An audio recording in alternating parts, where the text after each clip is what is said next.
Northwest Province, Re Lazarus Mkhotsi,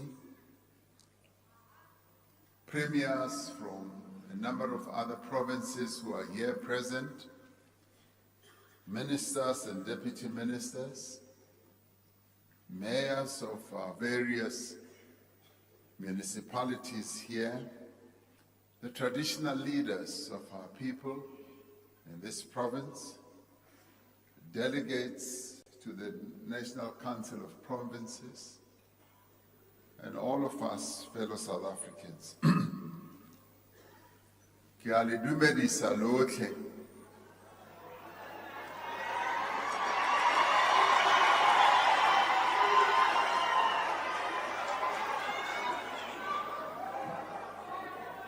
Ka leina la mmuso wa Republic ya South Africa. Ke boitumelo go nna go ba fano mo provinceng ya rona ya Bokone Bophirima. Ke thabile gagolo go ba mona, ke a itumela gagolo-golo ha re tlisitse palamente mo bathong ba Northwest gore le bona ba bone gore palamente e sebetsa jwang, e hlile ba nke karolo ka bobona gore ba ntshe tse di leng mo pelong tsa bona, ba bue tsohle tse ba thabisang le tse ngata tse sa ba thabiseng, ba kgona hore jwetsa ntho tsohle tse ba di tlhokang go mmuso wa bona. Molaotheo wa rona wa re dumella gore batho ba rona ba nke karolo. Parlamente e ska fela kwa Cape Town, ebe parlamente ya setšhaba e tla kgonang go kena setšhabeng, e kopane le batho ba haeso, parlamente le ditho tsa yona ba kgone go utlwa sentle gore batho ba phela jwang. Taking parliament to the people gives effect to the promise of our constitution that was signed into law 30 years ago. It is actually quite significant that on the year we celebrate our constitution, we are able to come here to the Northwest, the place and the people of the Northwest who waged a titanic struggle against the unjust and illegal government of apartheid, and who sacrificed so much to get us where we are today, who participated in the drafting of our constitution.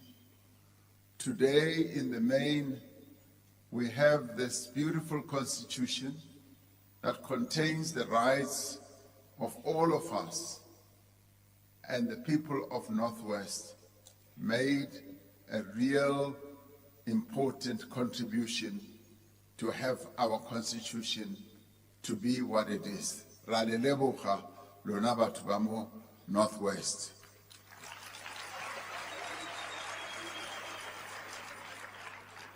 Our constitution declares that all South Africans have the right to participate fully in the life of our country, that they should have a say in the way they are governed, and that they should participate fully in all the decisions that affect them. Just as millions of South Africans were part, as I was saying, of the drafting of our constitution itself, participatory democracy is essentially the foundation of the open, free, tolerant society that we are striving to build. In 1994, our vision was to build a people's parliament, a parliament that represents the people, where their voices are heard, and a parliament that broadly reflects the will of the people. Taking parliament to the people is an integral part of that vision. But before we begin the order of proceedings, Honorable Chairpersons of the Ncop and your deputy, today we wish to pay tribute to the lives that have been lost and the families that have been affected by the flooding in several of our provinces. And your province has also not been spared. Our thoughts and prayers are with the families who have lost their loved ones and those who have lost their homes, their livelihoods, and with those whose businesses have been severely damaged. This natural disaster is a stark reminder of how vulnerable we are as a country and as a continent to the ravages of the growing impact of climate change. It calls on us to strengthen our emergency and disaster preparedness systems. We have to step up investment in climate-resilient infrastructure.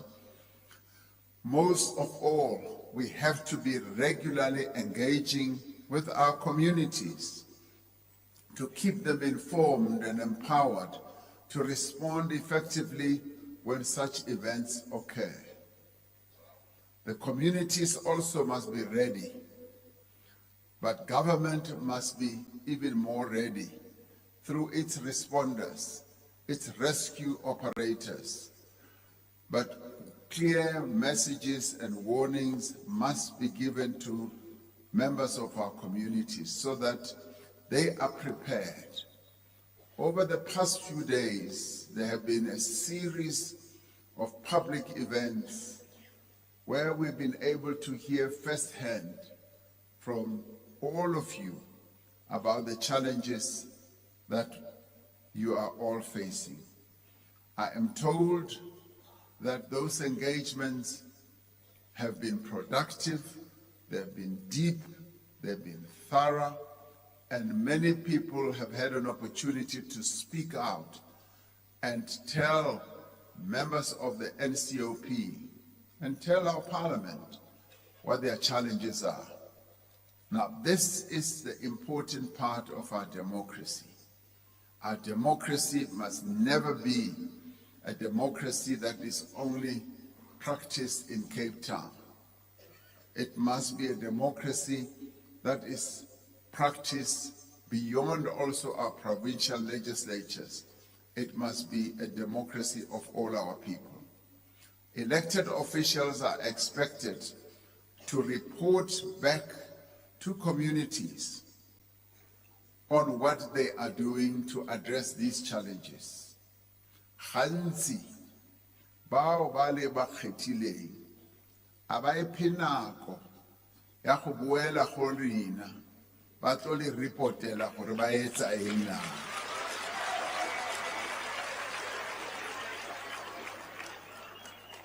Seo a re se bue fela ka di-councillor tsa rona. Re di bua le ka ba le ba kgethileng gore ba ilo le emela ko legislature ko provinceng le ko parlamenteng. Ke tshwanelo gore bao ba kgethilweng ke setšhaba ba iphe nako ba etse matsapa a gore ba kene setšhabeng, ba kgone go jwetsa setšhaba gore a na go etsagala eng ka maphelo a bona.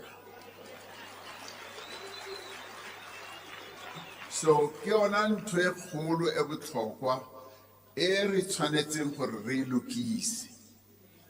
And tla thaba haholo ha le ka bua ka yona gore e kene mo ditsebeng tsa rona kaofela. And le ska tshwara anything back. You must speak out so that the message sinks in. This is with regard to giving respect, to giving regard, and to giving recognition to our people. And this is what our democracy is truly all about. Now, I am pleased to hear that the engagements that have taken place were, one, well attended and were vibrant and productive. Now, this is a demonstration of what we need, Honorable Chairperson, to do on a more regular basis, even in smaller groupings. What emerged, I'm told, from these engagements is that local government needs to be at the center of our efforts to build a South Africa of equality and dignity for all. Ha re bua sentle, mmuso wa rona wa bo mmasepala ke moo go senyagalang dintho tse dintsi.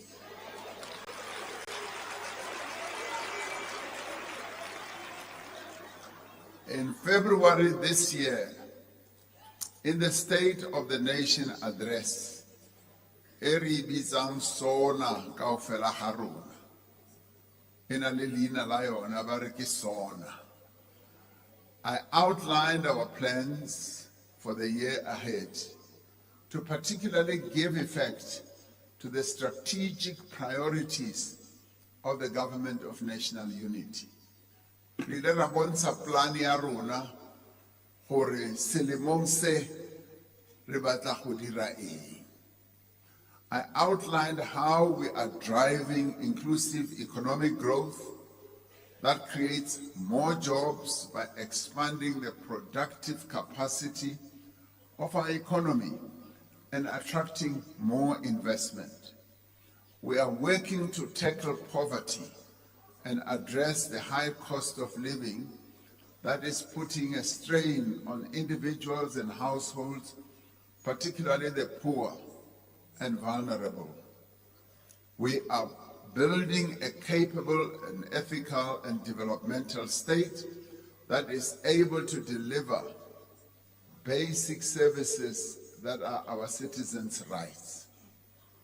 And we are seeking and have been at work to build a state that treats every South African with courtesy, with respect, and that is free from corruption and mismanagement.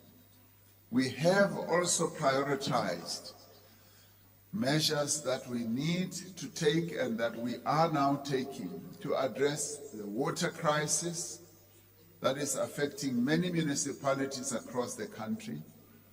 But we've also decided that we will set up a water crisis committee that will coordinate the efforts of departments and spheres of government.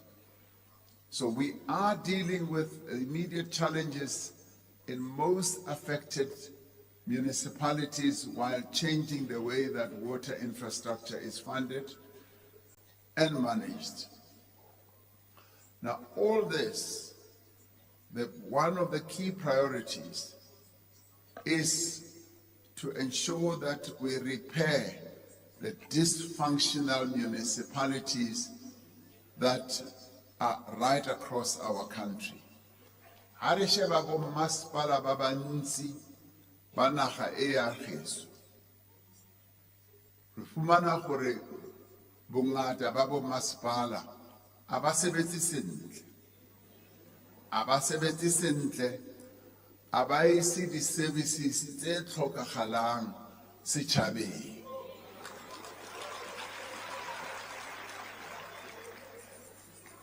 Ba bang ba tlholega go etsa gore metsi a be teng, motlakase o dula o wa, ditsela a di a lokiswa sentle,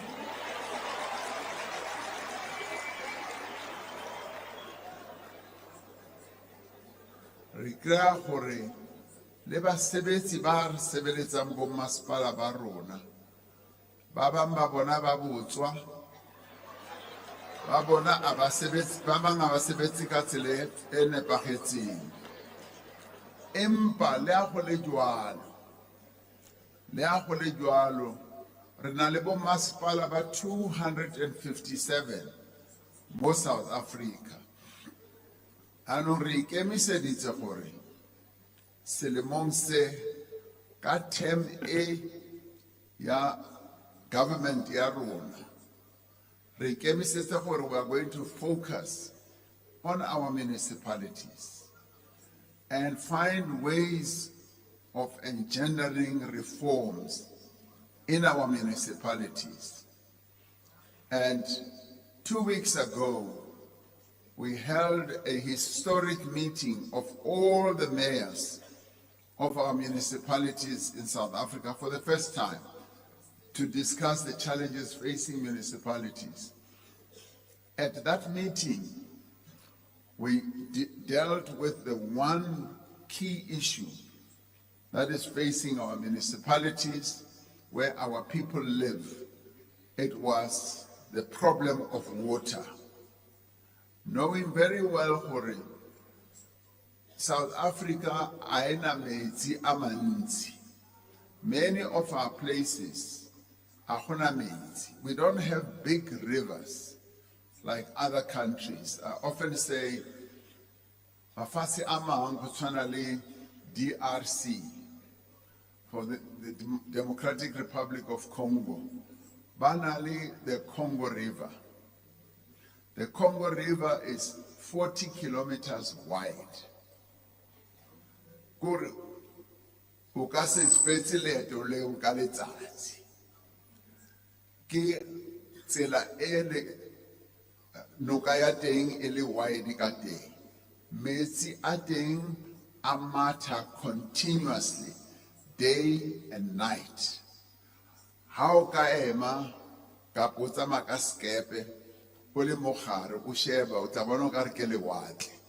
So those countries are well endowed. Rona re na le noka e telle e simulang Lesotho e fete go gotlhe mo South Africa ke the Orange River. Then re na le dinoka tse ding tse gaufi le the sea line. Dintsha metsi di a isa lewatleng. So we are a water scarce country, and we even have a desert in the middle of our country, the Kalahari. So water is a major challenge to our country. And that is why it's often said, well, we must use water sparingly, because it's a challenge and now we have a crisis. In the past government, the apartheid government, did not really care about whether people had water or not. They just took it for granted that people will get water from the streams, from the wells, and from those little rivers that run for a few months in the year. But now the democratic government's duty is to make sure that all our people have clean running water in their homes. That is our task as the democratic government. And to have water all over in the rural areas, in the cities, in the towns, and all that. So we have now taken on the water challenge. I established a National Water Crisis Committee, like I established the National Energy Crisis Committee when we were dealing with load shedding. We were able to deal with load shedding and bring it to an end by and large, although there's still electricity reduction here and there, which we are going to solve. So we took a view for it through establishing a National Water Crisis Committee. We will be able to, in a way, wrap our arms around the water problem throughout the country and solve it. Now, what are we doing? We are focusing on water. We are now ensuring that we build dams, but must focus on reticulation and work together with our local government. We are encouraged by the enthusiastic and committed support of all mayors and all provinces to address this critical problem. Now, during the course of the week, our ministers, our MECs and mayors have been engaging with communities on the specific initiatives to be rolled out aligned with these strategic priorities. What I wish to emphasize today, as we have done a number of times in the past, is that local government is where our ability and capability to achieve all our national priorities will be put to test. But bahahesu haba lebella mmuso ba lebella pele mo bo masepala ba bona. Ha masepala a sa sebetse sentle ke disappointment e kgolo mo bathong ba haeso. So go tshwanetse gore re lokise bo masepala ka hobane masepala re bitsa gore is the engine of development. Ke mo dintho di tshwanetseng gore di etsagale teng go lokiswe mo bo masepala re be le batho ba kgonang go sebeletsa setšhaba, re be le batho ba na leng tsebo e feletseng go sebeletsa setšhaba, re be le batho ba tlhalefileng ba tla sebeletsang setšhaba, re se ke ra ba le batho ba tla bang ba sotla batho ba haeso, re se ke ra ba le batho ba magodu ba tla bang ba utswa tšhelete go bo masepala. So bo masepala o botlhokwa tota, ke mo go tshwanetseng gore tiro e etswe teng ka botlalo, and go bonagale gore masepala o a sebetsa, ntho tsotlhe tse tlhokwang ke batho di a etsagala. Ke a ne ke re ha ke bua le bo meyara ba rona le di-officials tsa rona, ke re ha o le masepala, batho ba dulang mo masepala wa gago leng teng, o tshwanetse gore o ba regard as the customers, ke di-customers tsa gago. And ka sekgowa ba re, a customer is always right. Ke yona ntho e ba e buang. So ha re fa service mo bathong, motho o mo fang service wa patela, so o right most of the time. Now, for masepaleng, that is where national policies and provincial programs are translated into action. At the national level, we set policy and we allocate the money to implement that policy. At the provincial level, they then ensure that the money is well allocated and set out implementation plans. At the local level, that is where execution takes place. Ke mo go sebetsiwang teng go a dirwa go local level. So local level is therefore critical in ensuring that our people have water, they have sanitation, they have electricity, they have roads, they have clinics that work, they have community services, and they encourage businesses to operate. And they also remove the red tape to allow businesses to operate and employ our people. Local government has a vital role in determining where companies choose to establish their offices, their factories, their shops, and outlets. When companies choose to close down and move elsewhere because of poor service, jobs and livelihoods are lost and the local economy suffers. Ke kgopola mo provinceng e ya rona go na le business e ileng ya kwala ya re re a kwala re lo bula ko provinceng e nngwe ka gobane the local government was not delivering good services to them. I'm told 5,000 people lost their jobs. Ntho tseo di tshwanetse gore di fele go ska tlhola go ba le batho ba tla latlhegelwang ke mesebetsi ke tiro tsa bona ka gobane masepala a o sebetse sentle. Bo masepala ba rona ba tshwanetse ba sebetse sentle.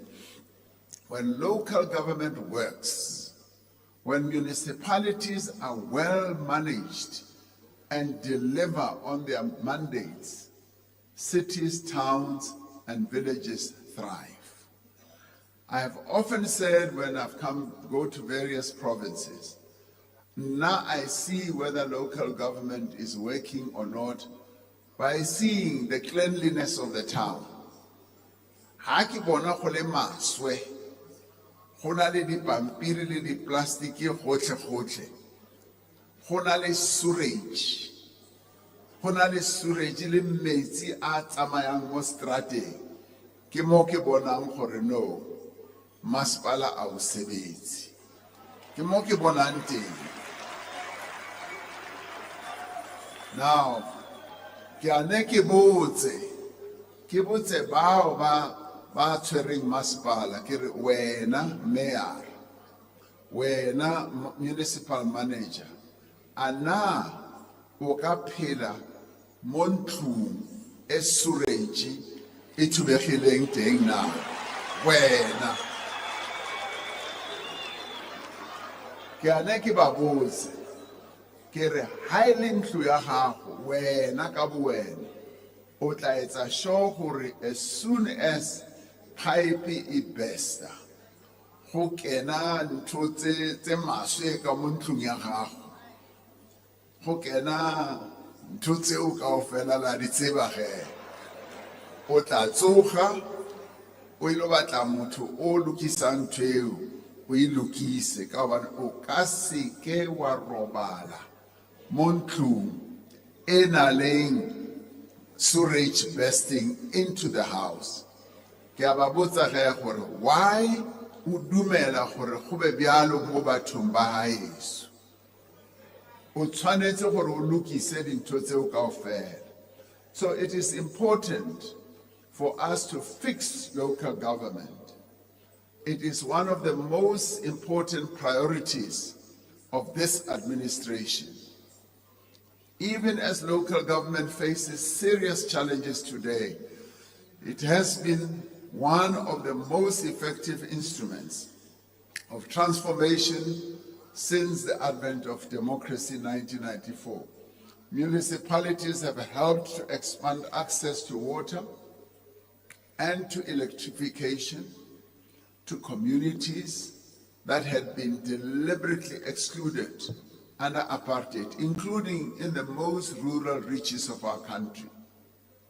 So, le ha re bona phoso mo bo masepaleng ba rona, se re tshwanetseng gore re se etse gore re gopole gore bo masepala ba gompieno ba tlhagileng after 1994 ba fetotse tsela e re phelang ka yona. Bo masepala ba kgale ba apartheid ba ne ba sa tlhokomele setšhaba. Mo ke godileng teng ko Chiawelo ko Soweto, masepala o ne a sa tlhokomele setšhaba. Gompieno bo masepala ba se tlhokomela. Ntho e re tshwanetseng re etse anong go gore re improve, re sebetse ka thata, re etse gore local government does support our people. For example,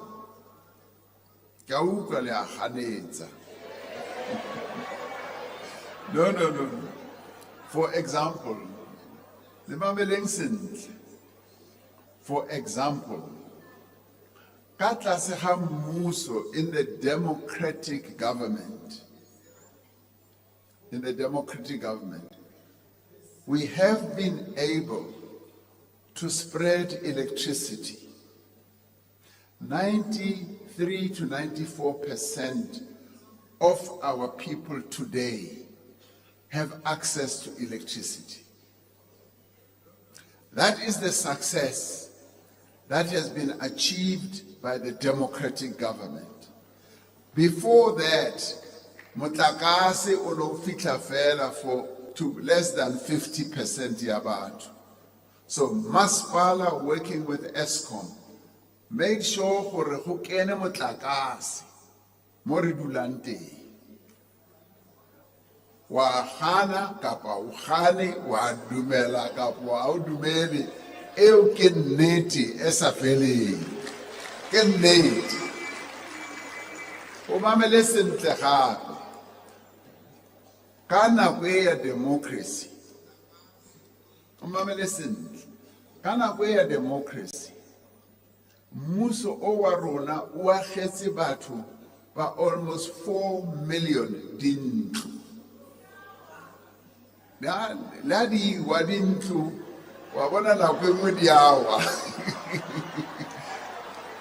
Empa o mamele sentle. Mmuso wa rona o agetse batho dintlo wa ba fa tsona mahala. Yaanong nna ke na lo tsamaya mafatsheng a mantsi.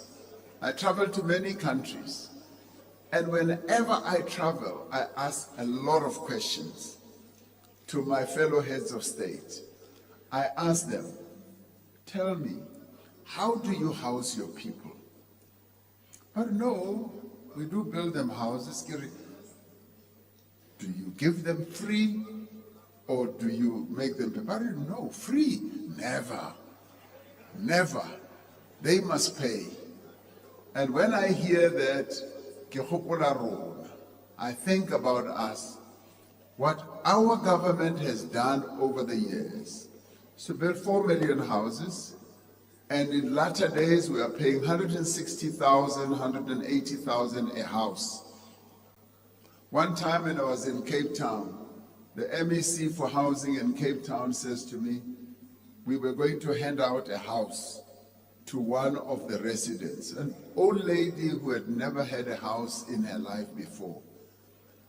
And he said, President, do you realize that we are giving this lady a free house?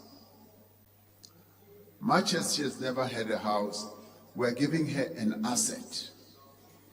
An asset that today, he said, we built it for 160, but today the value of that house is 400,000.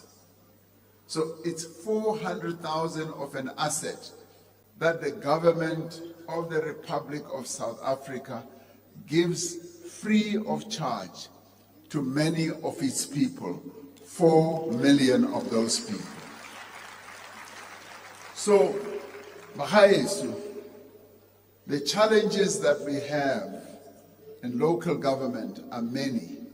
However, there have been positives. And I'm saying let's look at the positives and see how we can improve the positives, and see how we can even encourage those who are in local government to do more and to do better.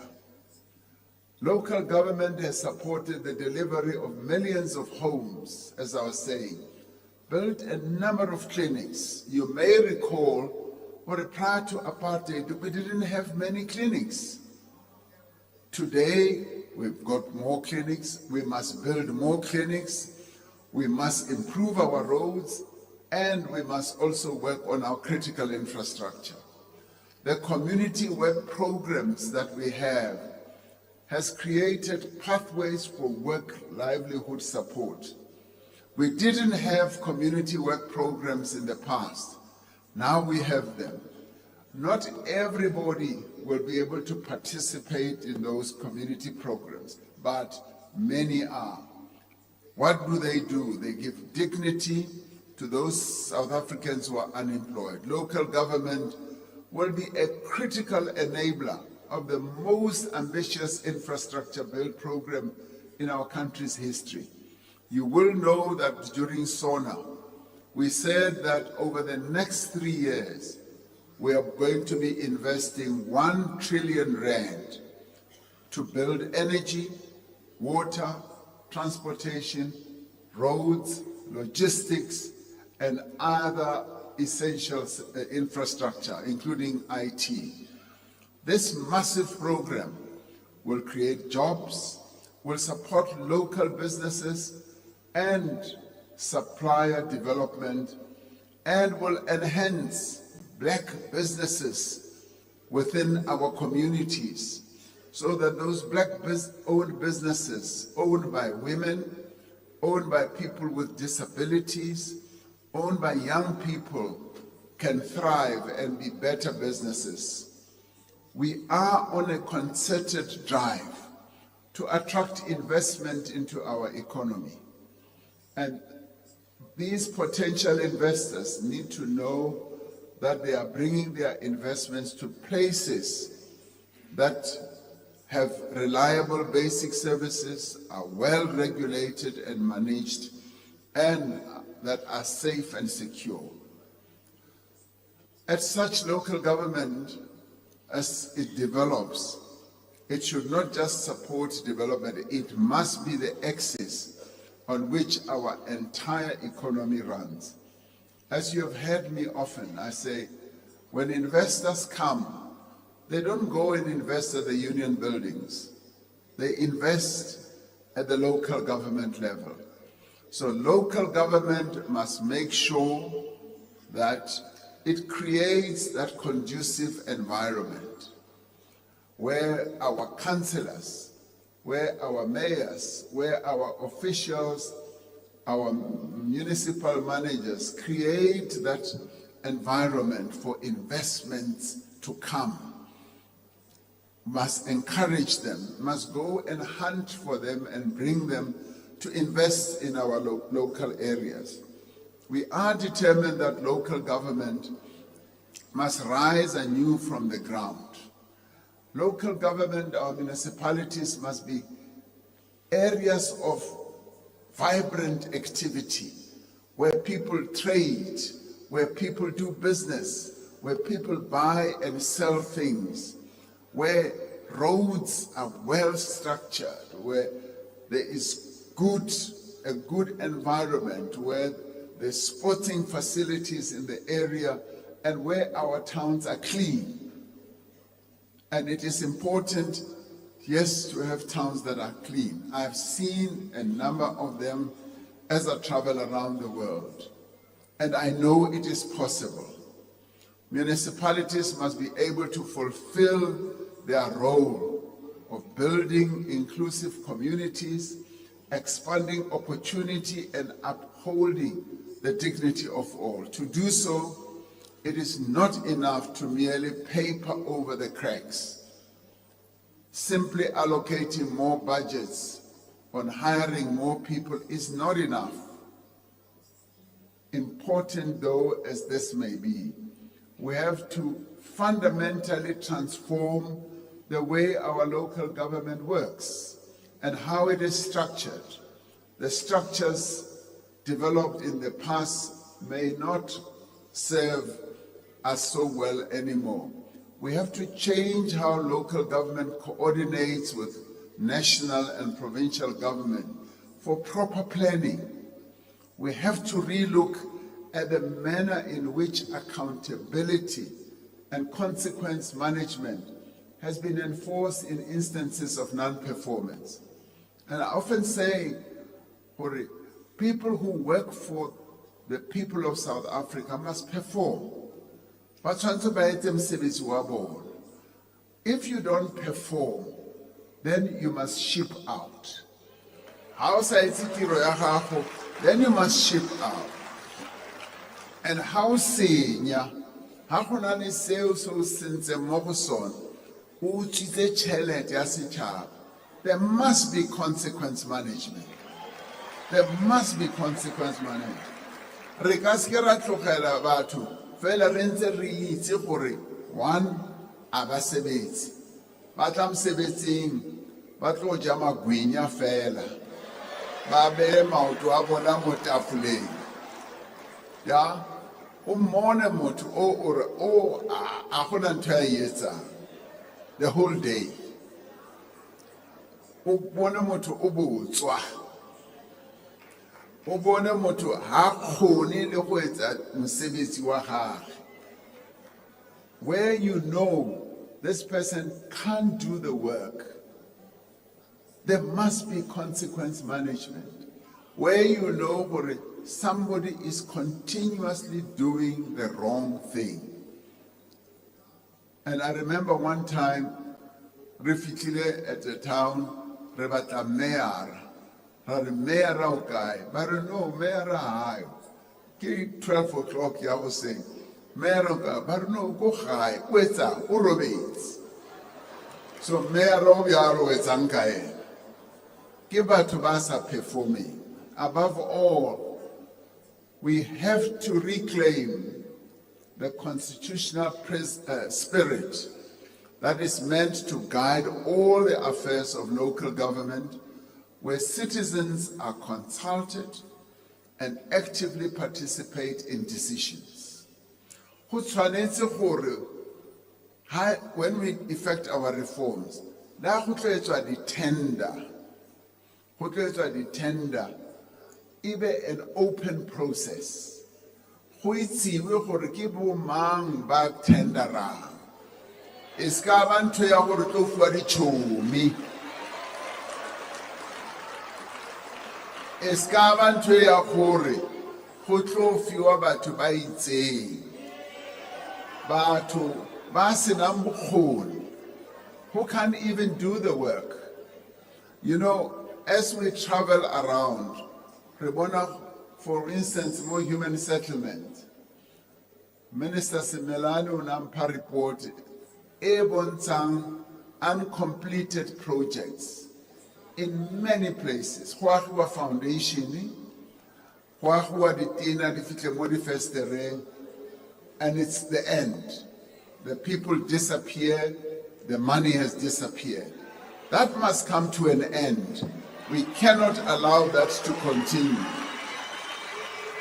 So in the end, now I am saying, as we move forward now, we want a local government that is going to function extremely well, where we show commitment to serving the people of our country. A week ago, we released the review draft of the white paper on local government. Now, the changes that are proposed in the draft white paper will affect all residents directly. The impact on people's daily lives. I therefore urge all of us to be part of the consultation process that is now underway. The first issue we are addressing with the white paper is governance arrangements. For decades, the district local split has led to duplication, extra cost, and overlapping powers and functions.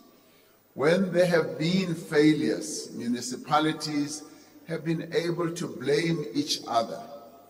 The aim now is to create a system where the roles are clearly and responsibilities and lines of accountability are clearly set out.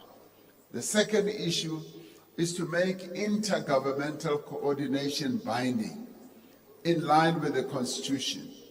The different spheres of government will now be expected to work together to resolve problems at local level instead of in silos. The third issue is to reform and tighten municipal finance systems. Kaobane mathata a mantsi a re kopanang le ona ke mo ditšhelete di sebetswang ka yona, where the finances are. Municipalities will now be held to account on how they spend public money, particularly on maintaining essential infrastructure. The draft white paper also proposes an overhaul of the municipal billing system and revenue collection. The fourth issue is to bring local government into the digital age. We are going to be focusing on digitization and strengthening data systems that are able to facilitate and monitor service delivery. Appointments to municipal offices are going to be professionalized, and there will be tougher consequences management for corruption and maladministration. So, how do we work at professionalizing local government?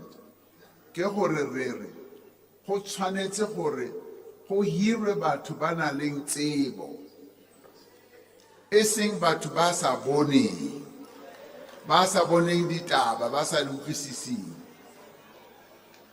ba sa utlwisising gore go etsagalang, batho ba rutegileng, ke be bona ba re ba tsenyang, ene re re bao ba tshwereng ba ska tlisa ditsala tsa bona go tlo sebeletsa bo masepala. So that is the professionalization of our local government. And it is when we professionalize local government that then we will be able to shield local government officials from political influence. The people of South Africa want to see councils fixing potholes, delivering water, not fighting over who gets this or that other tender. Na kwengwe abatu balwanela di tender. Takra gore national government insitse chelete, insitse madi. In the end, the money is not spent, and it is taken back because honalentwa ekhulu holwanelwa tender gore iya mohuma. Now that must come to an end.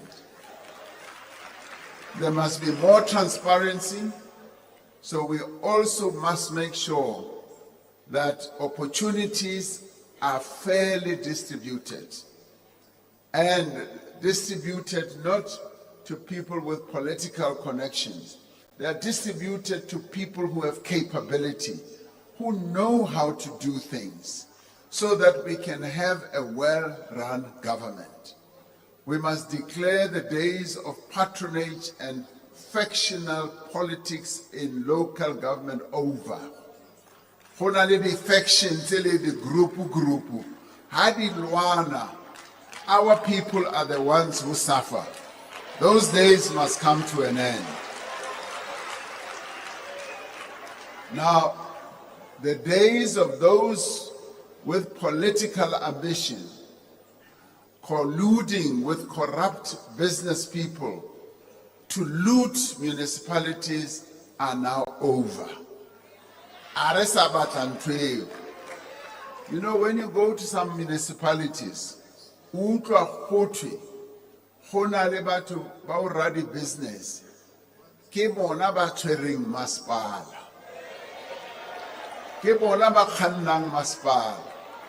and you hear for it. When the equitable share comes, on the council benches, the council, for vote. They are interested in the money, not the services that are being delivered for our people. That must now come to an end. We can no longer allow municipal infrastructure to be deliberately ruined so that preferred private companies can take over critical functions like providing water. Now, when we sabotage, ya di pipe tsametse, ba sege di pipe so that instead of reticulation happening normally, there is tankering. Bona ba na le ditraka tsa gore di ise metsi mo le mo. Trucking water must be a thing of the past. We want to have water properly recirculated to our people. Now, this is a people's government. Our task is to make it work for the people, not for politicians, not for connected business people, not for vested interests. Those who want to run clean businesses, be innovative, create your business, provide a service, make your business profitable without trying to capture the state. And we will support you because we want clean businesses to drive the economy of our country.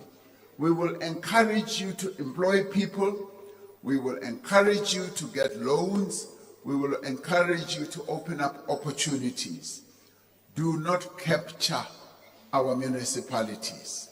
Leave our municipalities alone and run your businesses properly.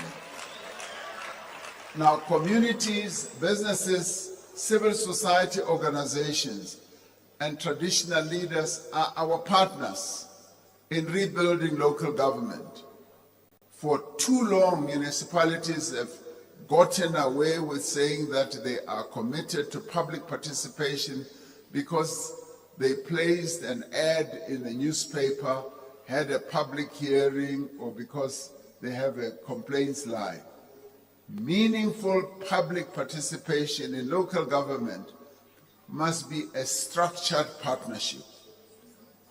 We're going to be looking at different ways in which all of society can play a more important role in shaping how our local government is administered. Our country has entered a new era of hope and promise. Our economy is recovering.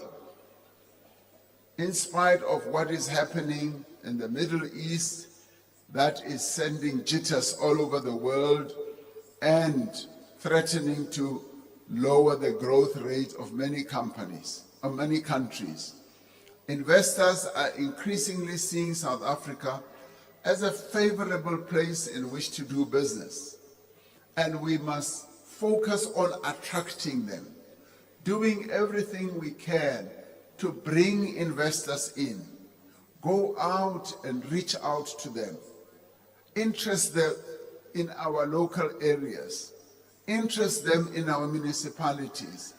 Showcase our municipalities and showcase the beauty and the opportunities.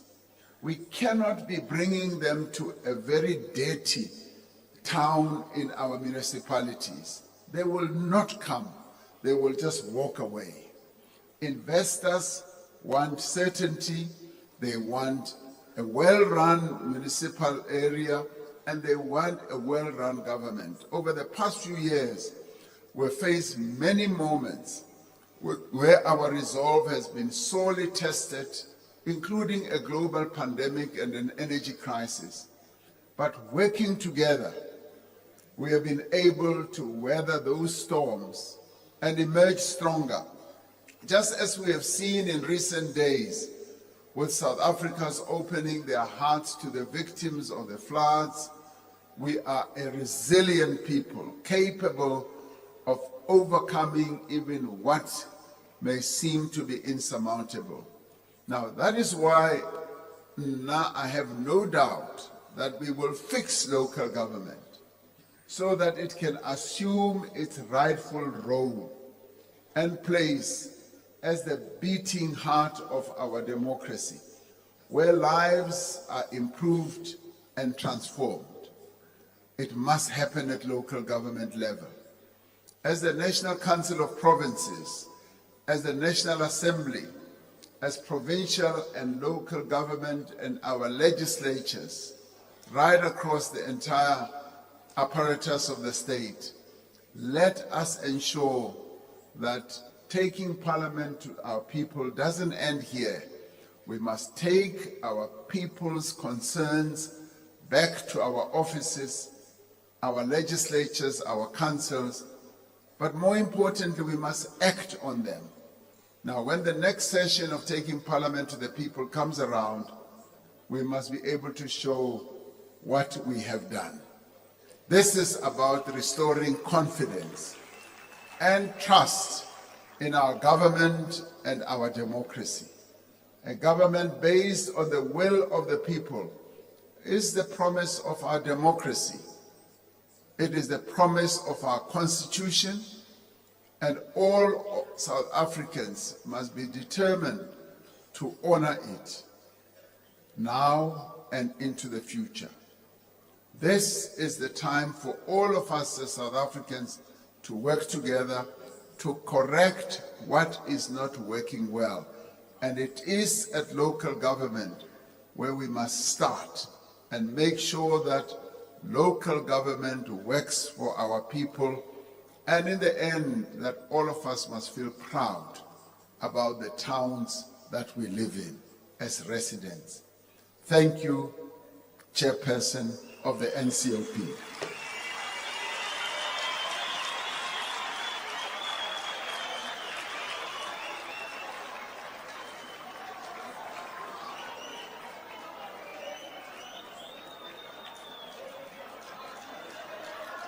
Other honorable members, please do take your seats. Thank you very much, Honorable President, for a well-articulative response. Honorable Kenny Murolong, you are welcome. The next speaker on my list is the Chief Whip of the Ncop, Honorable Kenny Muimang.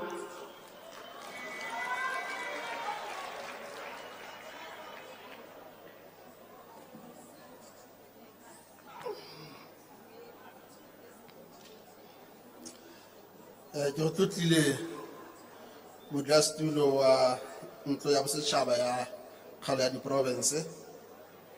Ke tlotle le boeteledipele. Can you hang on, Honorable Chief Whip? Honorable members of the community, can you kindly take your seats?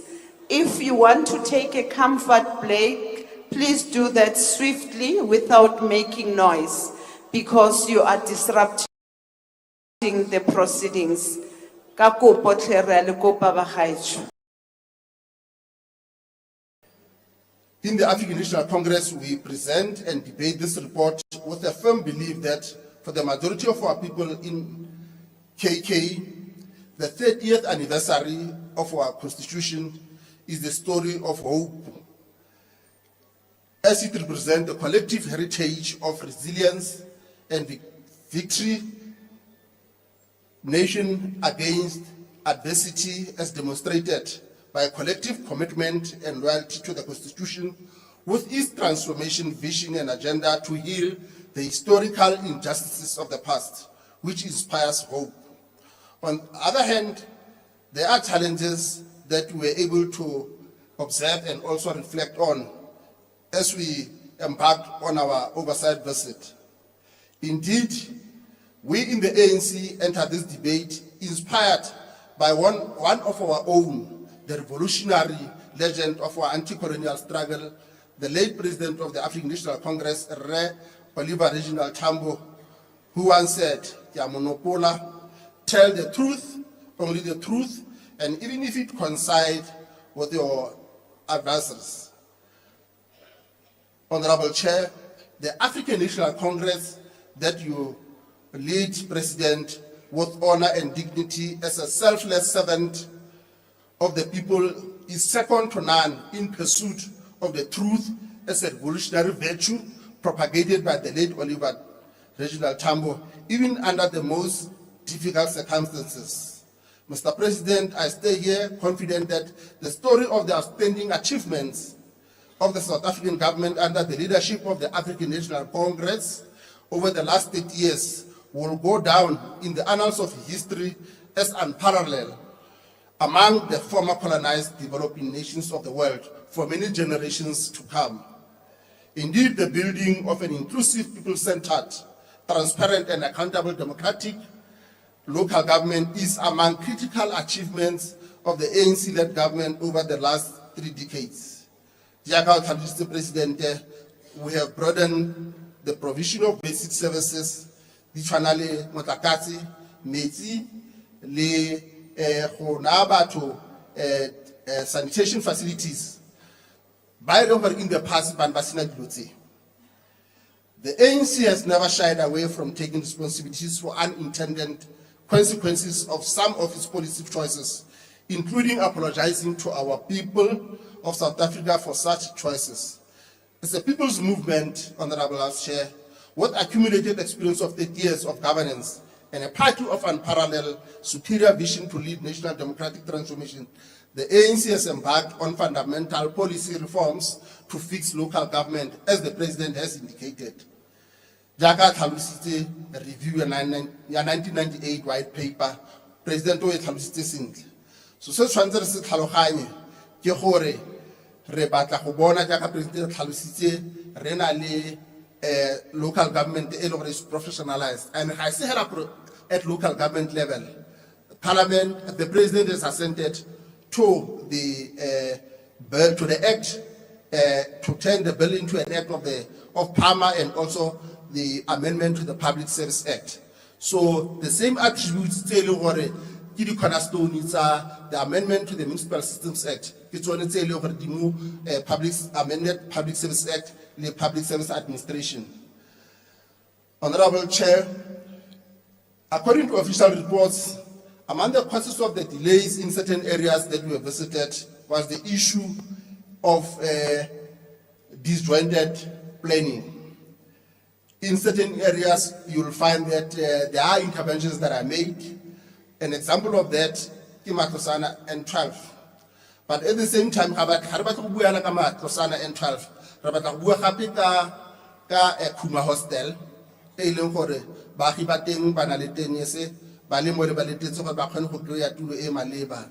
Se sengwe gape se batlang go se tlhagisa se se tlhokang a serious attention also ke Motho ba bitsa dark city. So these are the areas that, Lord, upon our observation, it's a clarion call to us to ensure that the municipality plans are able to ensure that they speak to the agency that our people are facing. Mr. President, we can assure you that the National Council of Province has and continues to discharge its critical function of forging integrated cooperative governance. Therefore, the platform that we had with local government, with the provincial government, and also with the minister set a critical stage for us to be able to ensure that areas that were raised by our communities are indeed addressed. It's important that as the National Council of Province, we are able to continue with our work of generating evidence-based reports that flag potential and real challenges in terms of policy design and implementation, which it hands over to the National Executive through our interaction with the Select Committee. President, I'm sure that you will agree with us that critical policy issues that require robust and honest policy conversations is the issue of funding model of the local government in the light of the changing socio-economic landscape. The revision year 1998 white paper, but at the same time also, we are also mindful of the fact that National Treasury and the Financial Fiscal Commission are also seized with reviewing the interventions that is necessary to ensure that the issue of sustainability, municipal viability of our municipalities becomes a reality. Mr. President, you did highlight the issues around the state of local government. I will not go into that, but I think what is quite critical is the commitment that the government has made in terms of fixing local government. Mr. President, we have heard the cries of our people over the last 3 days about the state of public infrastructure due to lack of maintenance. At the same time, we are also mindful of the fact that the municipalities, in our interaction with them, did raise issues of plans that they have to address, the issues around maintenance, the issues around the deteriorating state of service delivery marked by persistent water and electricity outages, as you have correctly pointed out, Mr. President. Mr. President, our people want a permanent end to the challenges around clean governance and the issues around transparency and accountability, and also a permanent solution to fix local government so that we are able to restore its as a secure government that is at the coalface of service delivery. Honorable President will agree that the challenges also raised is the issues of violent criminality, and therefore, particularly from the Zamazamas. So it's an area that would need special attention also from the Minister of Police. Mr. President, Northwest and Northern Cape Province, as you have correctly pointed out, have over the recent weeks As you round up, Honorable Chief was Whip. ravaged by the devastating floods that have destroyed social infrastructure. And indeed, we appreciate the fact that Minister Hlabisa, through your leadership, Mr. President, has declared those areas as disaster. So therefore, on behalf of the African National Congress, Honorable Chairperson, we want to appreciate the leadership role that was displayed by the province, by local government, and also the cabinet ministers and also the deputy ministers that were with us to make sure that our work this week becomes a success. Thank you, Honorable Chairperson.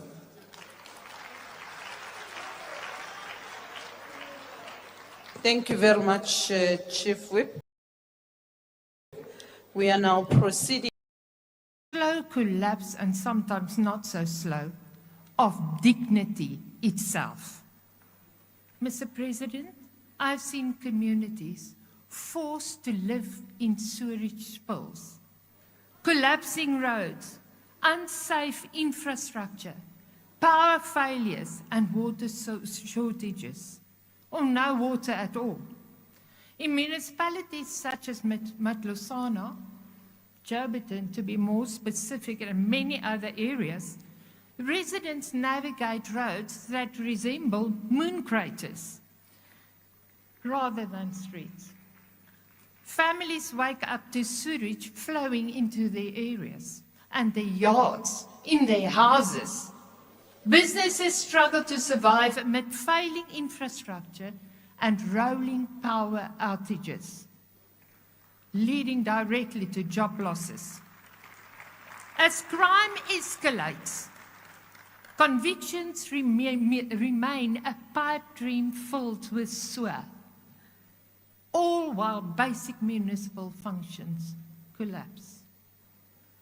We must ask the difficult but necessary question. If this and these municipalities were businesses, who of you would invest in them? What successful institution survives without accountability, maintenance plans, consequence management, financial discipline, or competent leadership? No business can survive. Yet, ANC-run municipalities continue year after year with failed audits, endless excuses, blame shifting, and collapsing service delivery, while residents pay the price. Sidestepping are Olympic-level performances. Even worse is the Pinocchio syndrome. You know Pinocchio? His nose starts growing when he lies. Because the lies, the promises, the endless announcements of timelines and interventions,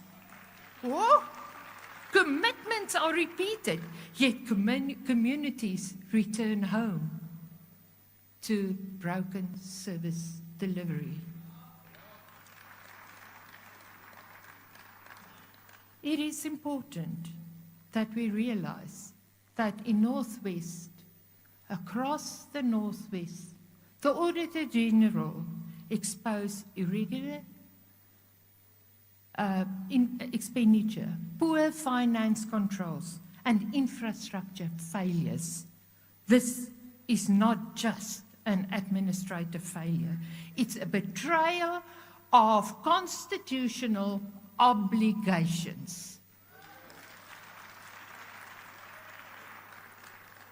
Unfortunately, Mr. President, the reality is that residents in the Northwest are trapped in the perfect ANC storm of collapse.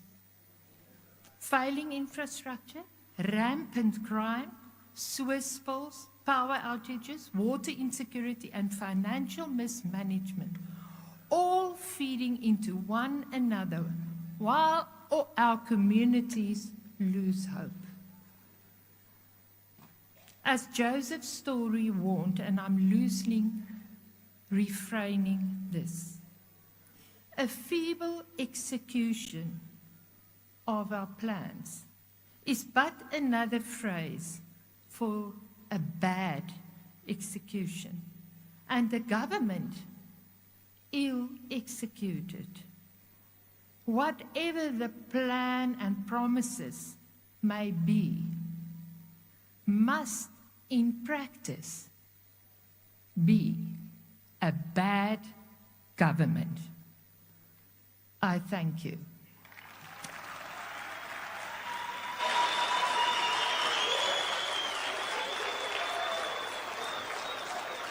Order, honorable members. MEC Coxter, Eastern Cape, Honorable Williams.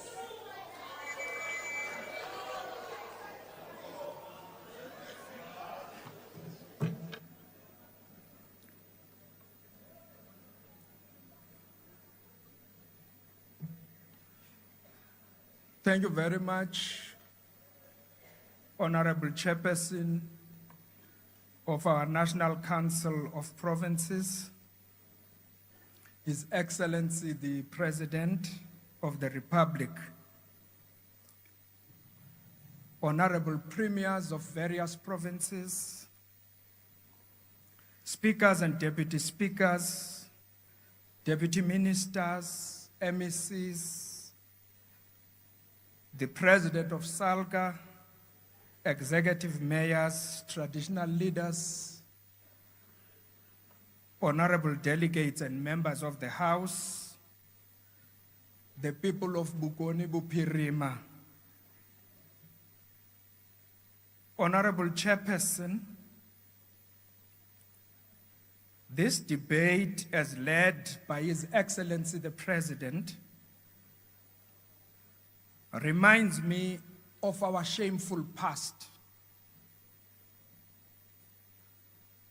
which was steeped in separate development and where the black majority was governed by a government that was not based on the will of the people. The illegitimacy of the apartheid system and its attendant infrastructure distortions and spatial segregation have contributed to the difficulties we face today in extending services to areas where previously there were no such services. Economic deprivation was also the cornerstone of the apartheid local government system, as townships were deliberately established very far from affluent white-only areas. Therefore, people's participation could not be imagined in that system. And it is only through the democratic government where our people, for the first time, were allowed participation in the affairs of their municipalities. The 1998 White Paper on Local Government presented a clean break in conceptualizing a local government system that was developmental in character, emphasizing working together with the people to allow them to participate in their own development. This was a blueprint towards the development of both the Municipal Systems and Municipal Structures Act, and later the Municipal Finance Management Act. These legislations presented for the first time the concept of public participation and people's budgets, and any deviation from these evinces non-compliance. The deliberate race-based system distortions in terms of spatial segregation, economic deprivation, and huge infrastructure backlogs, especially in rural areas, are today a weapon that is used against the democratic government to represent failure of our performance. But someone took a decision to come up with a system of apartheid racism that distorted the future of this country. It is under these difficult conditions where the democratic government has delivered basic services to the communities, regardless of the difficulties we're confronted with. In what Statistics South Africa described as a decade of progress and service delivery, our government has provided communities across South Africa with access to clean drinking water at 88.7%, sanitation at 80.5%, refuse removal at 67.1%, whilst electricity is at a massive 94.3%. Our provincial perspective, Honorable Chairperson, in terms of access to basic services indicates that both Buffalo City and Nelson Mandela municipalities have above 97% access to drinking water, including Sarah Baartman district, and this reflects a mere 10% of communities that are located in those areas that still have demand for water. Chris Hani district has access to 87%, Joe Gabi 80%, and the backlogs remain a binding constraint towards progress in those two districts. Amatole district with 71%, Alfred Nzo 61%, OR Tambo 54%, reflecting historical backlogs and lack of access to bulk services in those district areas. Access to electricity is at 90% with a provincial average of 95%, and only about 7 to 10% people still have a need for electricity. But in areas like Sarah Baartman, our performance in terms of refuse removal and Nelson Mandela has shown an unacceptable 80% performance, because we would want to perform better in those two areas.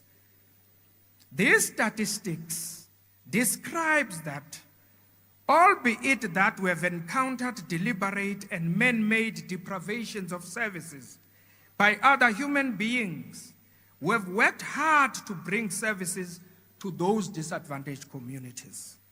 In an effort to accelerate infrastructure development for all our municipalities, we have developed what we call the risk-adjusted strategy for the Eastern Cape municipalities.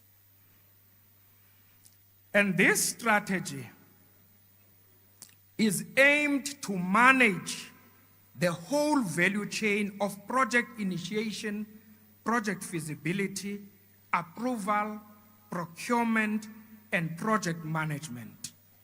It is through this implementation of this strategy that we have avoided returning much needed infrastructure funding in the past 3 financial years back to the national fiscus. The only municipality that struggles to achieve our goals being the Nelson Mandela Metro, due to political instability that has impacted negatively on the performance and administrative stability of that municipalities. We are, however, busy with national COCTA, with deployment of 11 officials to support that municipality, and these efforts are based on our commitment to ensure that coalition instability does not affect the people of Nelson Mandela. The introduction of the ward committee system in local government since the early 2000s was a stepping stone towards a people-centered local government where members of the public are allowed to participate in governing themselves, working together with ward councillors.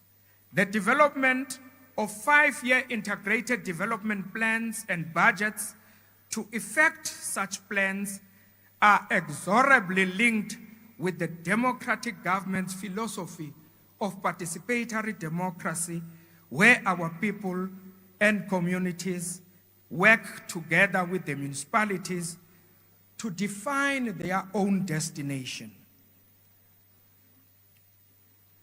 These mechanisms are such that no IDP or budget can be approved by any municipality without proof that communities have participated in those processes.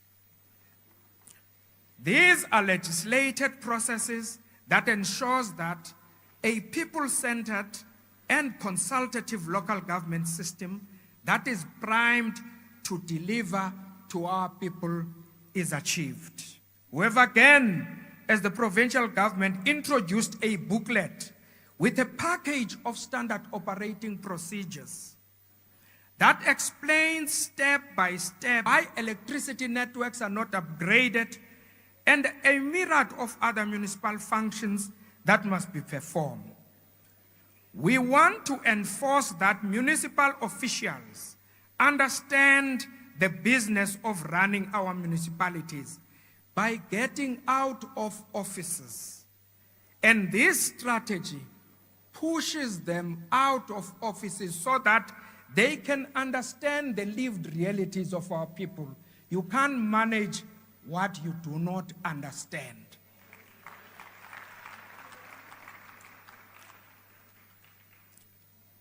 Service delivery agreements are to be signed with all mayors and executive mayors as a commitment to deliver services in our province.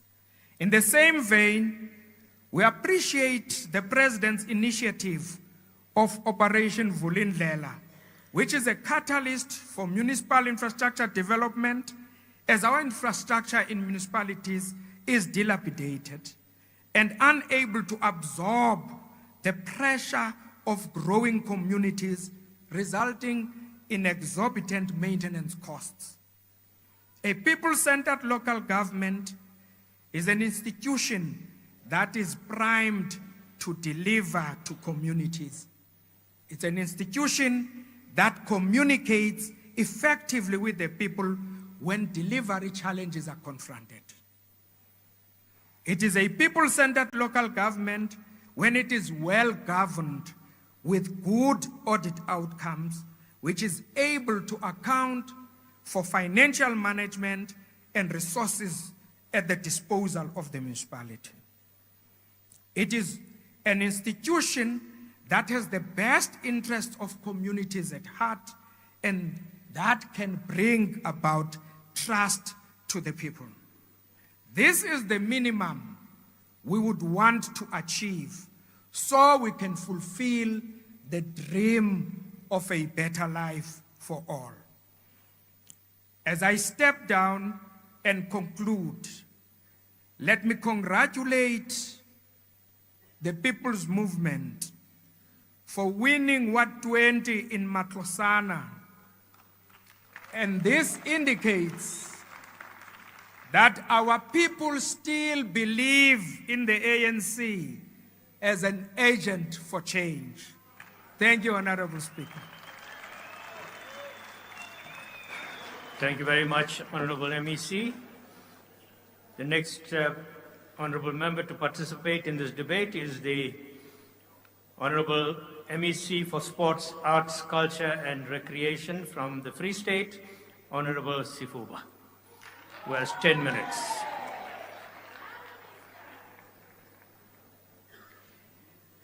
Thank you, Honorable Deputy Chairperson of the Ncop,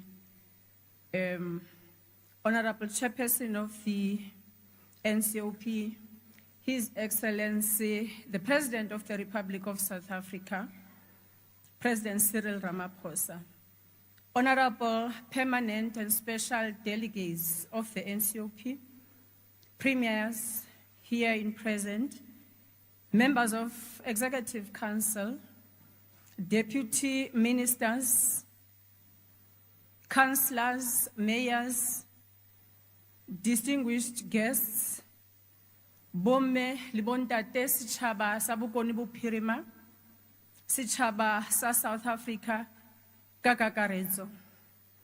It is with greatest humility that I rise to deliver the statement on behalf of our Premier, Me Makwin Litsuha Matai, who could not be here because of other pressing matters that she had to attend to.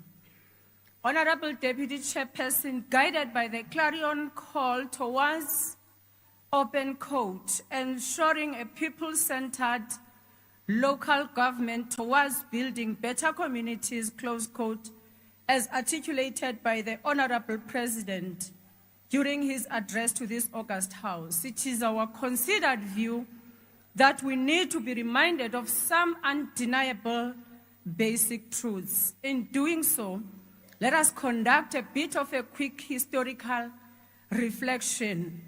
In his meeting with Che Guevara in Yugoslavia in 1959, Tito, as the then leader of Yugoslavia, shared the following advice to Che Guevara, who was a representative of a very young People's Revolutionary Government of Cuba, and I quote, "You will have a lot of trouble in your fight, but once you have overthrown the old regime, difficulties should not discourage you.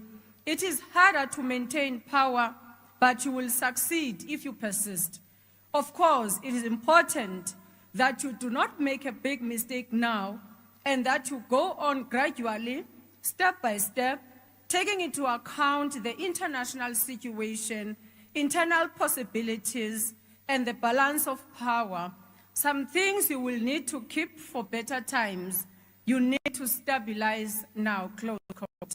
Echoing exactly the same sentiments, our own struggle liberation's heritage icon, President Oliver Reginald Tambo, also forewarned us as follows, and I quote, "Comrades, you might think that it is very difficult to wage a liberation struggle.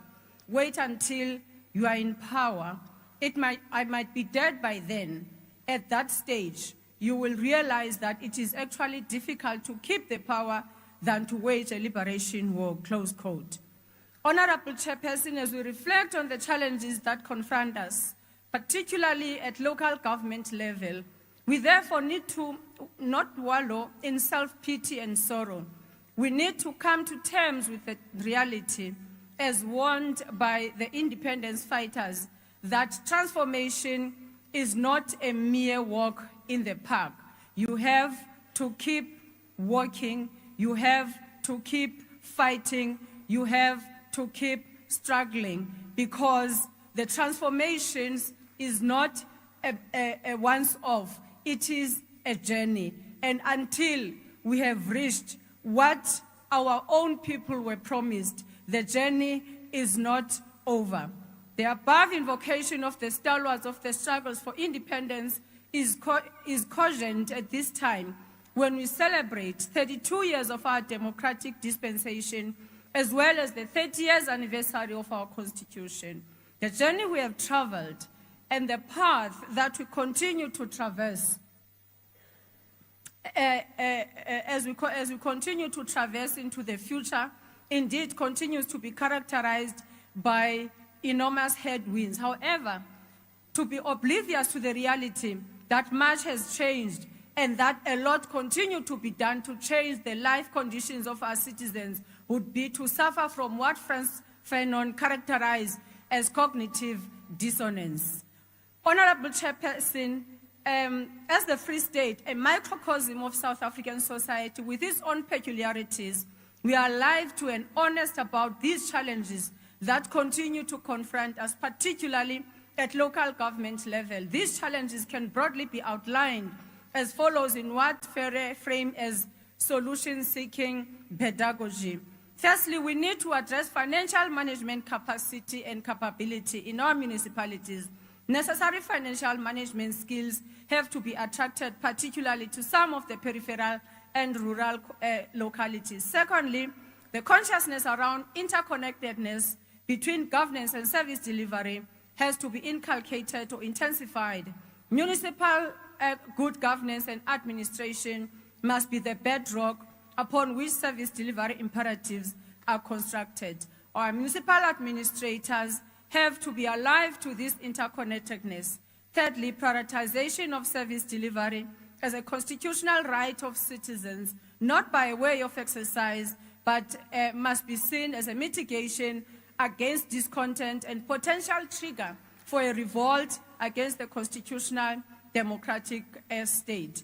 Honorable Deputy Chairperson, while indeed there is a plethora of challenges that we are confronted with as outlined above, we will not suffer from cognitive dissonance by being oblivious to the concrete progress we have made.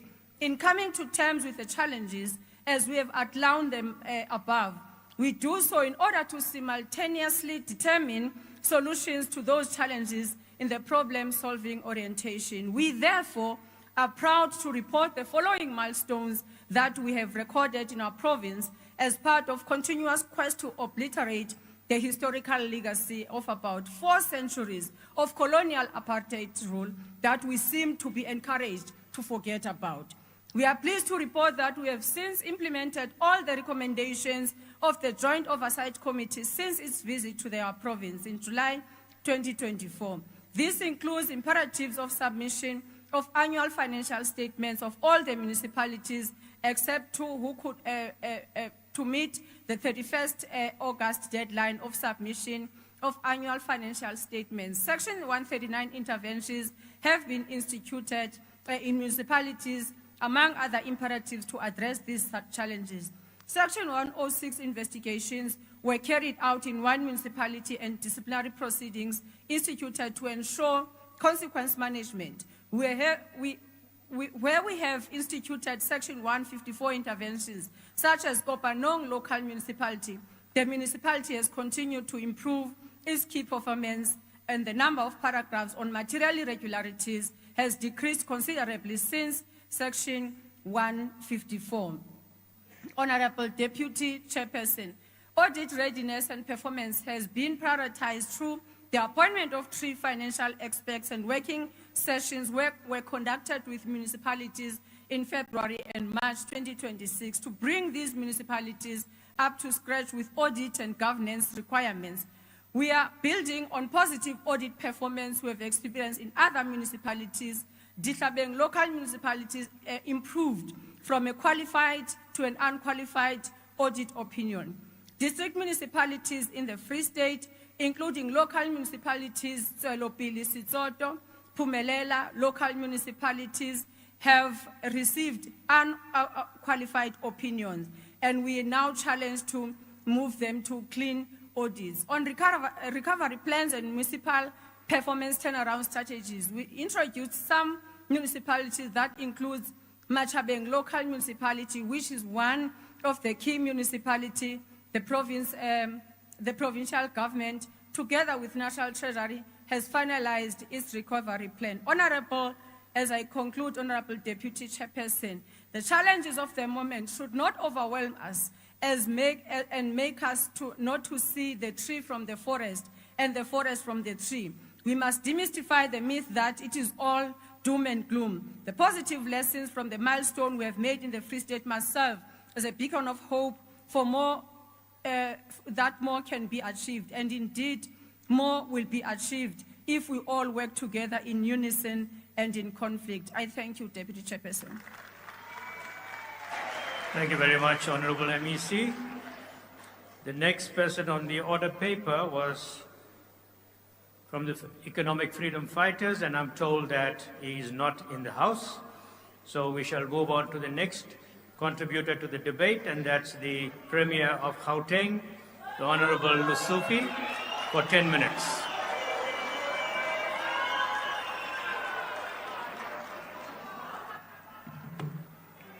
Thank you so much,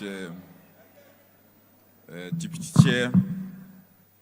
Let me take this opportunity to acknowledge the Chair of Ncop, our Honorable President, Premiers and MECs present, the leadership of SALGA represented here by the President, executive mayors, traditional and religious leaders present, Ncop delegates, honorable members.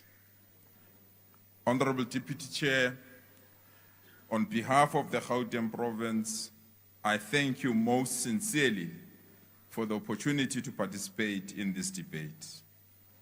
Our approach, unfortunately, today is to thank our Honorable President and appreciate him for the decisive interventions that he has made in our province in Gauteng. Honorable President, we asked you that illegal miners were creating havoc in our communities. We pleaded with you to send soldiers in our province. We come back to you, President, to thank you heartily. The soldiers have resolved our problem of illegal miners. Now order has been restored, Honorable President. And we want to make it clear, we are not against emerging miners, but we can't allow miners who misbehave and kill our people, and we don't even know where they come from in our province. So, President, we plead with you. Let's soldier on with the soldiers that we have. There must be no inch of illegal miners being tolerated in our province, because this country belongs to us and will never donate it to any other person who we don't know where they come from. Honorable President, we once more come to you to thank you. We asked you to establish a water crisis committee to tackle the challenges of water in our province. We are proud to report back to you, President, through the Deputy President and the Ministry of Water and Sanitation. Last month, we opened the 26 million liters Brixton water tower that have now finally resolved the water challenges that we had in the middle of Johannesburg. And for that, we are grateful for our intervention, and we are also grateful for the presence of the ministers that we've deployed in our province. But, Honorable President, we want to urge you, President, we want to urge you to enter the serious debate of undocumented foreigners in our country, Honorable President.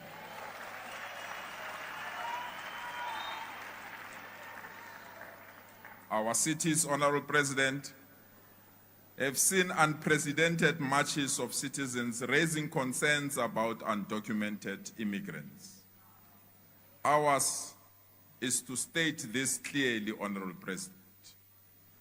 We refuse to be against all foreign citizens, but we agree that undocumented foreigners who entered our country legally must leave our country peacefully.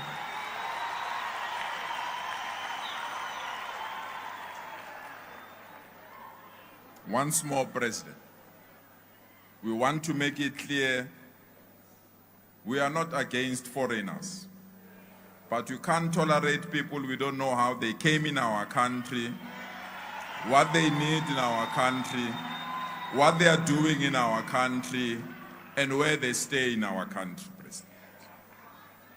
So, President, we urge you to enter the debate and allow us to ensure the new immigration laws and the immigration bill that is currently in public participation mode that it must be utilized to be the final document to resolve this matter once and for all. And those that have given foreigners up until the 30th of June to leave our country, we want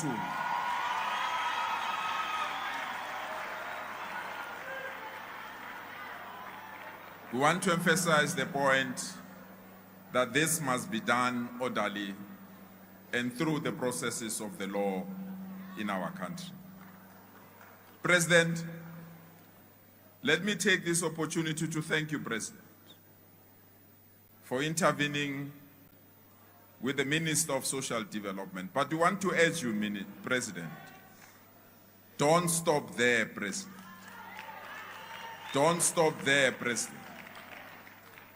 There is a certain minister, President, that the country assigned him a task to develop an AI policy. He used AI to develop a policy of the country.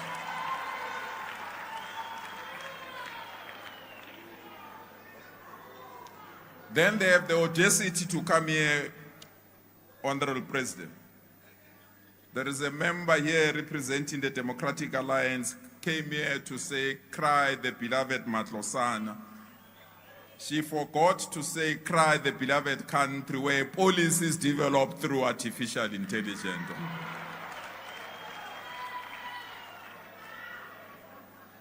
But we want to go further than that, Honorable President. That the same minister that is developing an artificial intelligence policy of our country through AI, he wants to sell the security of our country by trying to scrap BEE so that their friends in America can come and invest here. We say no, President. We say no, President. Our country is not for sale. And that the policies of this country will be defended at all costs, whatever it takes, Honorable President. So don't stop there, President. There is another minister in the basic education sector who think that he can allow a company that was established 3 days to get a tender to print books for our children. Must not allow that, President. And we have to be firm against any form of corruption. These are the same people who are saying this government is corrupt. They come to government, instead of assisting us to fight corruption, they do corruption themselves. Will not allow that, President. And they must know we have a president that is decisive. We have a president that can intervene. And we have a president that can fire them if they misbehave, President. President, I want to take this opportunity to wish Bafana well as they go to the World Cup.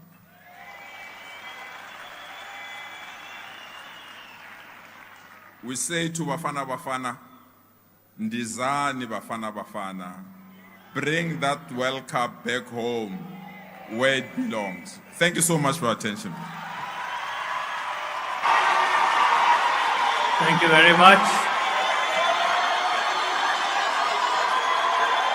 Thank you. Thank you, honorable members. Could you please return your seats and be silent? I'd like to remind the members of the public that are here that when you applaud during the person's time for speaking, you're actually taking away that honorable member's time to be heard. So I'll encourage you, although you appreciate what the member is saying, but at the same time, do not applaud so loudly that you are taking away that honorable member's time. The next honorable member to participate in the debate is the Honorable Premier from KwaZulu-Natal, the Honorable A.T. Ntuli, who has 10 minutes.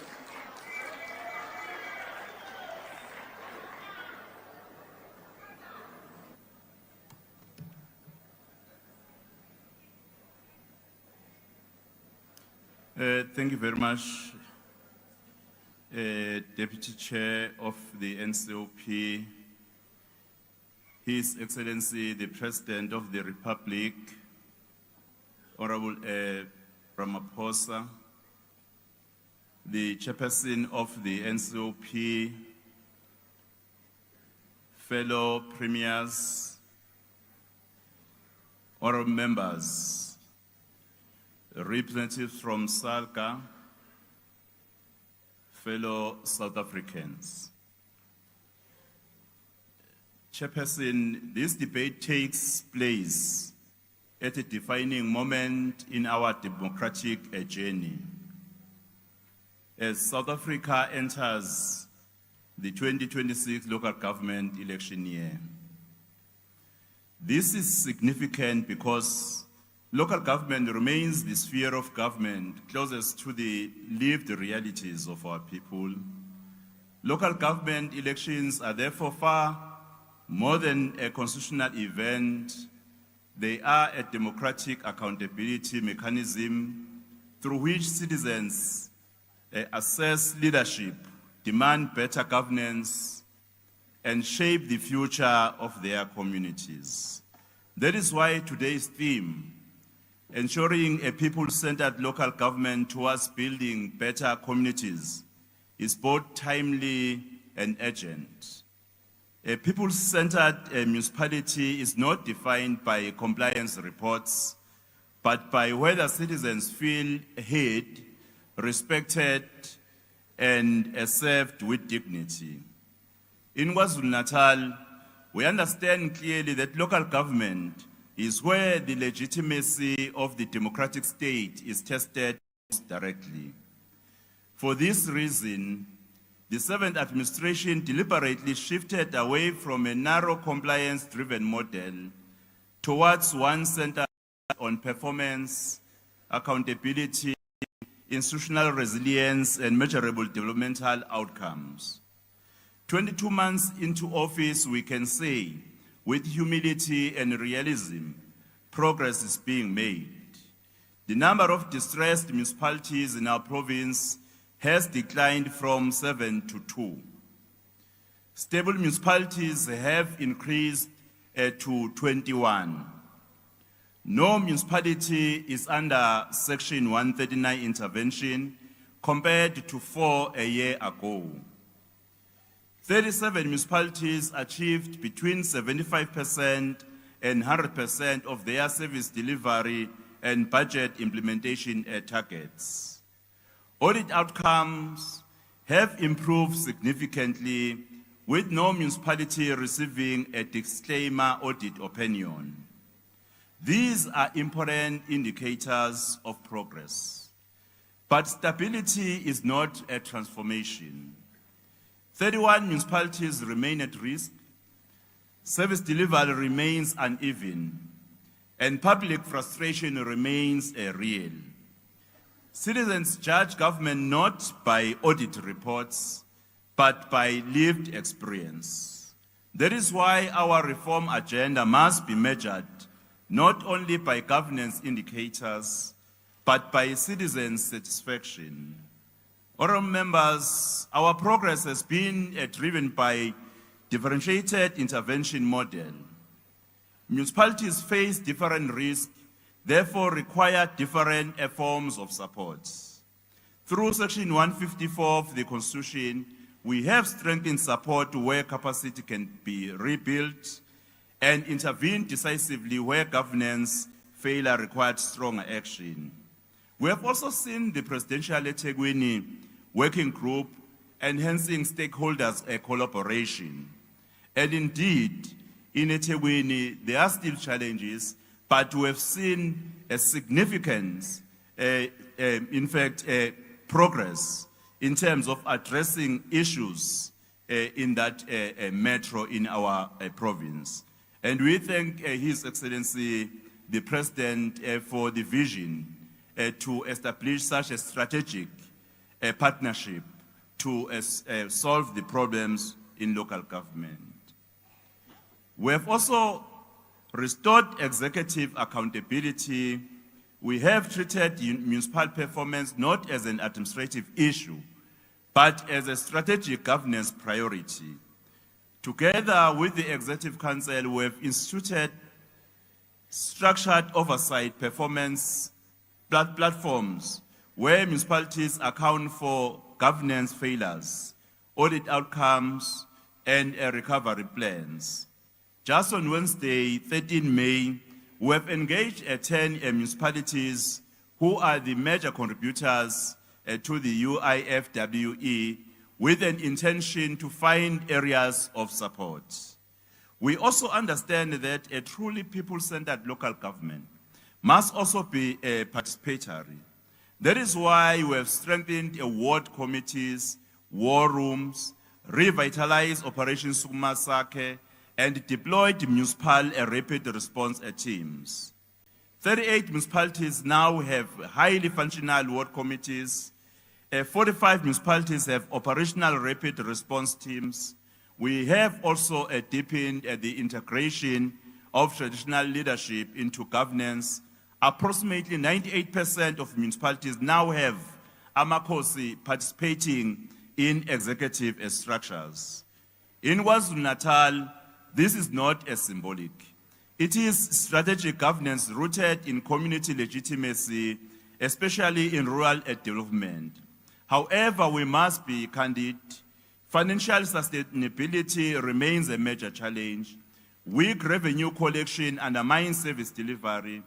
Debt owed to ESCOM and water boards continues to strain municipal finances. Water and sanitation infrastructure remains under severe pressure in many municipalities. Capacity shortages, governance instability, and administrative weaknesses persist, but we are responding decisively to all the challenges. We have strengthened financial oversight, introduced mandatory pre-audits and reviews, expanded anti-corruption interventions, including ethical leadership codes and lifestyle audits. And we are professionalizing municipal administration to ensure capable ethical leadership. Honourable members, the future of local government cannot be built by government alone. It requires coordinated partnership, innovation, and long-term reform. Through the district development model, we are strengthening alignment across all spheres of government. Through partnerships with National Treasurer, ESCOM and water boards, we are addressing structural constraints. Through digital monitoring systems and integrated complaints platforms, we are modernizing accountability. And through our secondary cities program, we are repositioning towns as economic growth centers to decentralize development and unlock inclusive growth. In conclusion, Honorable Deputy Chair, the experience of KwaZulu-Natal confirms that the renewal of local government is not simply an administrative task, it is a democratic imperative. The true test of people-centered local government is where municipalities are experienced by citizens as institutions of hope, delivery, accountability, and development. A people-centered municipality listens before communities protest, acts before crises deepen, manages public resources with integrity, and places the dignity of citizens at the center of governance. KwaZulu-Natal remains firmly committed to building municipalities that are capable, ethical, accountable, and responsive. And I must appreciate, on behalf of the people of KwaZulu-Natal, the leadership of His Excellency in our country, leading the GNU, that government is stable, the economy is stable, and hope is instilled in many citizens. Thank you very much, Honorable Deputy Chair. Thank you very much, Honorable Premier Ntuli. The next speaker on the list is a member from the Controversieswa Party, and I'm told that the Honorable Member is not in the House. So we move to the next speaker, and that is the Honorable Mohai from Limpopo, who has 10 minutes.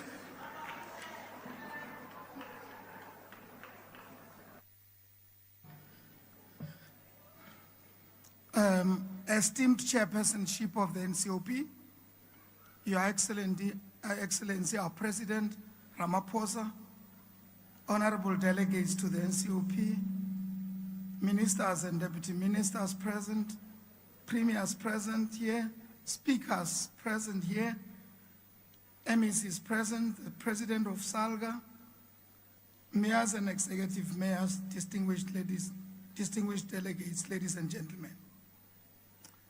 I am speaking here on behalf of